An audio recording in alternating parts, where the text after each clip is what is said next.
എന്തൊക്കെയുണ്ട് വിശേഷങ്ങൾ? എല്ലാവരും സുഖം തന്നെയല്ലേ? ഞങ്ങളുടെ സുഖമായിരിക്കുന്നു. അപ്പോൾ ഞാനിന്ന് വന്നിരിക്കുന്നത് വളരെ എളുപ്പത്തിൽ ഒരു ടിഫിൻ നിങ്ങൾക്ക് പരിചയപ്പെടുത്തി തരാൻ വേണ്ടിയിട്ടാണ് കേട്ടോ. അതായത് കേട് പോഹ, മലയാളത്തിൽ പറയുകയാണെങ്കിൽ തൈര് അവല്.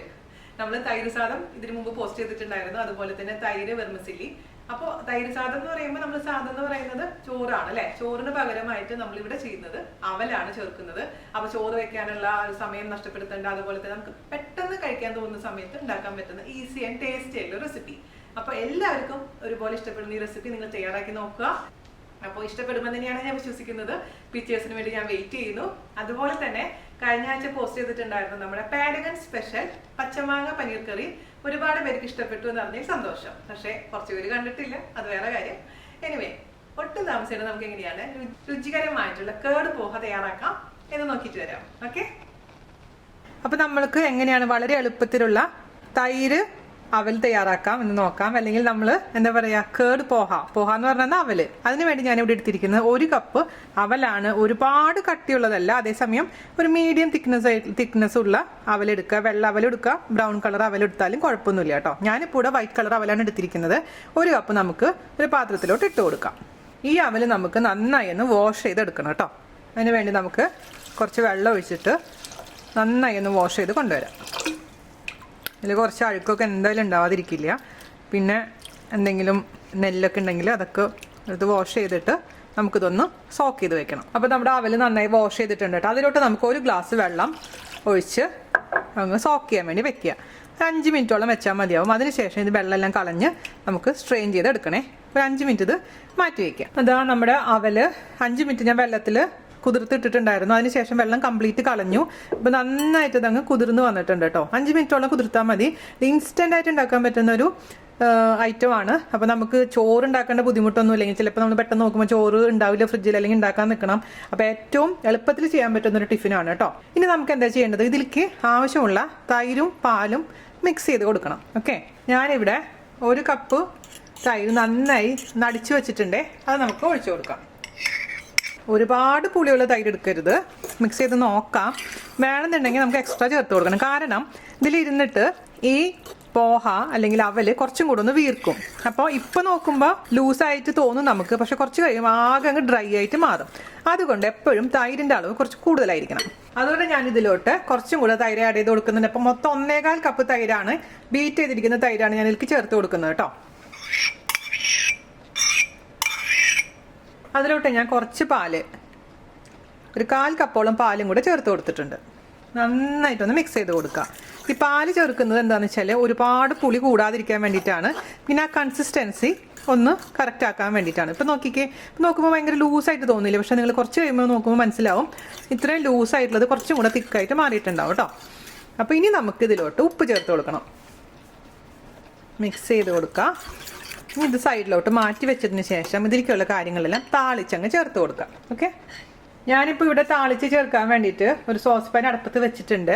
അതിലോട്ട് നല്ലെണ്ണയാണ് ഒഴിച്ചു കൊടുക്കാൻ പോകുന്നത് കേട്ടോ. നമ്മൾ ഈ തമിഴ്നാട് റെസിപ്പിയൊക്കെ ചെയ്യുമ്പോൾ എപ്പോഴും നല്ലെണ്ണയാണ് നല്ലത്. ഒരു 3 ടേബിൾ സ്പൂണോളം നല്ലെണ്ണ ഒഴിച്ചു കൊടുത്തിട്ടുണ്ട്. അതൊന്ന് ചൂടാവട്ടെ കേട്ടോ. ഞാനിവിടെ കുറച്ച് അണ്ടിപ്പരിപ്പ് റോസ്റ്റ് ചെയ്ത് മാറ്റി വെച്ചിട്ടുണ്ട്. അതുപോലെ തന്നെ കുറച്ച് മുന്തിരി, ഉണക്കമുന്തിരിയും റോസ്റ്റ് ചെയ്ത് മാറ്റി വെച്ചിട്ടുണ്ട്. ഉണക്കമുന്തിരി ഓപ്ഷനിലാണ് കേട്ടോ. ചിലവർക്ക് ഇഷ്ടമുണ്ടാവില്ല.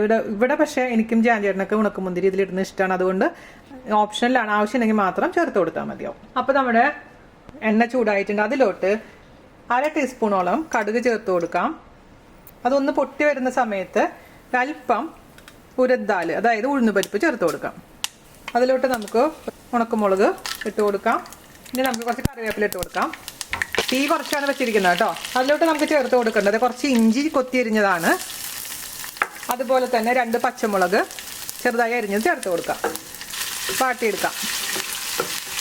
ഒരുപാട് കരിയാൻ പാടില്ല. എനിക്ക് ആ ഇഞ്ചിയുടെയും പച്ചമുളകിൻ്റെയൊക്കെ റോ ടേസ്റ്റ് ഇഷ്ടമാണ്. അപ്പോൾ ഞാൻ എന്താ ചെയ്യാന്ന് വെച്ചാൽ നോർമലി ചെയ്യുമ്പോൾ ഇത് വാട്ടിയിട്ടത് കൂടാതെ കുറച്ച് ഫ്രഷ് ആയിട്ടുള്ള ഇഞ്ചിയും പച്ചമുളകും കൂടെ അരിഞ്ഞിടാറുണ്ട്. അങ്ങനെ വേണമെങ്കിൽ ചെയ്യാം.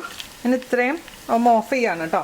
ഇനി അവസാനമായിട്ട് നമുക്ക് ഇതിലേക്ക് ചേർത്ത് കൊടുക്കേണ്ടത് കുറച്ച് മാത്രം, ഒരു നുള്ളു മാത്രം കായത്തിൻ്റെ പൊടി മിക്സ് ചെയ്യാം.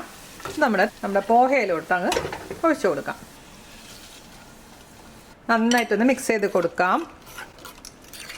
ഇച്ചിരി കഴിയുമ്പോൾ കുറച്ചും കൂടെ തിക്കായിട്ട് മാറും കേട്ടോ. ഇപ്പം ഇത്ര ലൂസായിരിക്കുന്നത് കണ്ടിട്ട് പേടിക്കണ്ട. ഇനി ഞാനൊരു നുള്ളു ഷുഗർ ചേർത്ത് കൊടുക്കാൻ പോവുകയാണ്. കംപ്ലീറ്റ്ലി ഓപ്ഷനിലാണത്. മിക്സ് ചെയ്യാം. ഞാനിതിൻ്റെ രുചി ഒന്ന് നോക്കട്ടെ, എന്താ കുറവെന്ന് നോക്കിയിട്ട് അതിനനുസരിച്ച് ആഡ് ചെയ്ത് കൊടുക്കാം. ഇച്ചിരി ഉപ്പ് കുറവാണ്. മിക്സ് ചെയ്യാം. ഇനി ഫൈനലി നമുക്ക് ആഡ് ചെയ്ത് കൊടുക്കുന്നത് എന്താ, നമ്മൾ ഫ്രൈ ചെയ്ത് വെച്ചിരിക്കുന്ന അണ്ടിപ്പരിപ്പും കിസ്മിസും. ഞാൻ പറഞ്ഞ പോലെ ഓപ്ഷനിലാണ്. അണ്ടിപ്പരിപ്പ് എന്തായാലും വേണം, ഒരു ക്രഞ്ചിനെസ് കിട്ടാൻ വേണ്ടിയിട്ടാണത്. അതേപോലെ കിസ്മിസ് ചേർക്കുന്നത് ചെറിയൊരു സ്വീറ്റ്നെസ് ഒന്ന് കിട്ടാൻ വേണ്ടിയിട്ട്, അതും ഈ പറഞ്ഞ പോലെ ഇഷ്ടമുള്ളവർ മാത്രം ഇട്ടാൽ മതി. പിന്നെ ചിലവർ എന്താ ചെയ്യുക വെച്ചാൽ അവസാനം മല്ലിയുടെ ഇല ചേർക്കാറുണ്ട്. പക്ഷെ ഞാൻ മല്ലിയുടെ ഇല ചേർക്കാൻ ഇഷ്ടപ്പെടുന്നില്ല. എനിക്ക് എന്തോ അത് ഇഷ്ടപ്പെടാറില്ല. അപ്പോൾ നിങ്ങൾക്ക് വേണമെന്നുണ്ടെങ്കിൽ അവസാനം കുറച്ച് മല്ലിയുടെ ഇലയും കൂടി ഇതിലോട്ട് മേലോട്ടങ്ങ് കട്ട് ചെയ്തിടാം. ഞാനിത് ഡെക്കറേറ്റ് ചെയ്യുന്ന സമയത്ത് കുറച്ച് പോമഗ്രനേറ്റും കൂടെ ചേർക്കാറുണ്ട് കേട്ടോ.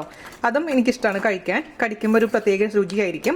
ഇതെല്ലാം പെർഫെക്റ്റ്ലി ഫൈൻ ആയിട്ടുണ്ട്. നമുക്കിനി കുറച്ച് നേരം വെയിറ്റ് ചെയ്യാം. അപ്പോൾ കുട്ടികളെ, ഞാൻ എന്താ ഫോട്ടോ എല്ലാം എടുത്ത് കൊണ്ടുവന്നിട്ടുണ്ട് കേട്ടോ. ഇതിൻ്റെ മുകളിൽ ഞാൻ കുറച്ച് പോമഗ്രനേറ്റ് ഒന്ന് ഡെക്കറേറ്റ് ചെയ്തിട്ടുണ്ട്. അത് അടിപൊളി ടേസ്റ്റാണ്. പക്ഷേ അതും ഓപ്ഷനിലാണ്. താല്പര്യം ഉണ്ടെങ്കിൽ മാത്രം അതിന് ചെയ്താൽ മതി. അപ്പോൾ ഇത് കഴിച്ച് നോക്കിക്കഴിഞ്ഞാൽ ആരും പറയില്ല ഇത് അവലാന്നുള്ള കാര്യം. അപ്പോൾ എത്രയും പെട്ടെന്ന് നിങ്ങൾക്ക് പെട്ടെന്ന് വിശക്കുമ്പോൾ അല്ലെങ്കിൽ എന്താ പറയുക ഹെൽത്തി ആയിട്ട് എന്തെങ്കിലും കഴിക്കണമെന്ന് തോന്നുന്ന സമയത്ത് എല്ലാവർക്കും ഒരുപോലെ ഉണ്ടാക്കാൻ പറ്റുന്ന, മിക്കവാറും എല്ലാവർക്കും ഇഷ്ടപ്പെടുന്ന ഒരു ടേസ്റ്റാണ്. തൈര് സാധം ഇഷ്ടമാണെന്നുണ്ടെങ്കിൽ നിങ്ങൾക്ക് തീർച്ചയായിട്ടും ഇതും ഇഷ്ടപ്പെടും. എന്തായാലും തയ്യാറാക്കി നോക്കുക. ഞാനൊന്ന് രുചിച്ച് നോക്കട്ടെ. ഞാൻ 2-3 പ്രാവശ്യം കഴിച്ച് നോക്കി, എന്നാലും എനിക്ക് ഭയങ്കര ഇഷ്ടത്. സൂപ്പർ എന്ന് പറഞ്ഞാൽ സൂപ്പർ ആയിട്ട് കേട്ടോ. ഇതിൻ്റെ കൂടെ ഒന്നില്ലെങ്കിൽ മാങ്ങച്ചാറോ നാരങ്ങച്ചാറോ കൂട്ടി കഴിക്കാം. പക്ഷേ എനിക്കൊന്നും വേണ്ട, അല്ലാതെ തന്നെ സൂപ്പറായിട്ടുണ്ട്. തന്നെ കഴിക്കാൻ പറ്റുന്ന അടിപൊളിയായിട്ടുള്ള ഒരു ടിഫിൻ. ഇതിപ്പോൾ ലഞ്ച് ടൈമിന് കഴിക്കാം, ഡിന്നറായിട്ടും കഴിക്കാം, എപ്പോഴും കഴിക്കാൻ പറ്റുന്ന അടിപൊളിയായിട്ടുള്ള ഈ തൈര് പോഹ എല്ലാവരും തയ്യാറാക്കി നോക്കുക. മാക്സിമം ഷെയർ ചെയ്യുക, നമ്മളൊന്ന് സപ്പോർട്ട് ചെയ്യാം കേട്ടോ. അടുത്ത അടിപൊളിയായിട്ടുള്ള റെസിപ്പി ആയിട്ട് വരുന്നവരെ നന്ദി, നമസ്കാരം. താങ്ക്